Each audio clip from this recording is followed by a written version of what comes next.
D'accord, bon, allez, 1, 2, 4.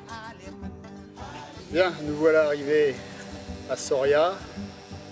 Nous devons être le 19 ou le 20 octobre.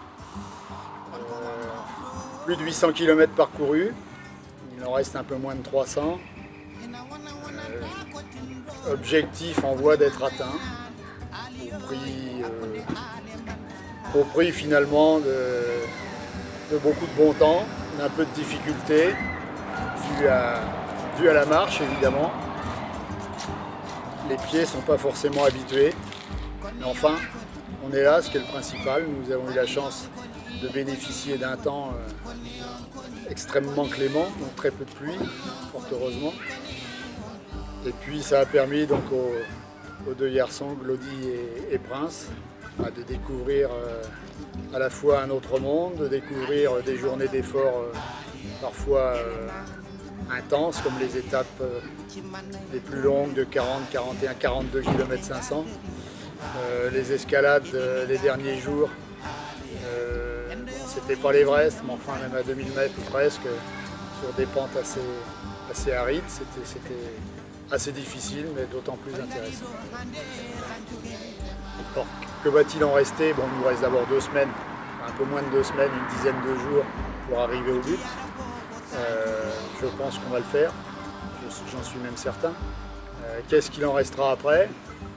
Bon, on le verra dans quelques mois, dans quelques années surtout. J'espère que ça aura marqué suffisamment leurs esprits, que ça aura marqué suffisamment l'esprit de leurs camarades qui suivent l'aventure depuis Lubumbashi. Et j'espère que le TP Mazembe profitera en premier d'un état d'esprit novateur, et qui j'espère restera avec ses joueurs tout au long de leur carrière.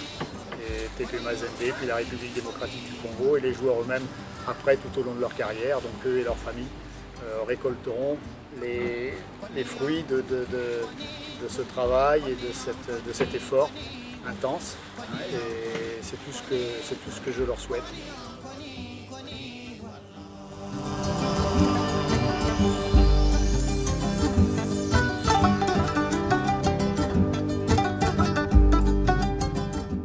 Rendez-vous dans quelques années pour discuter avec eux.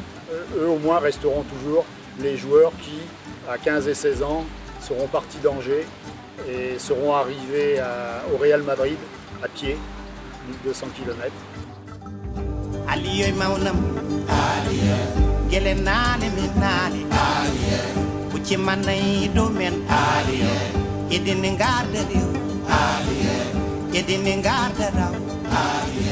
Tendo yo minya kajuge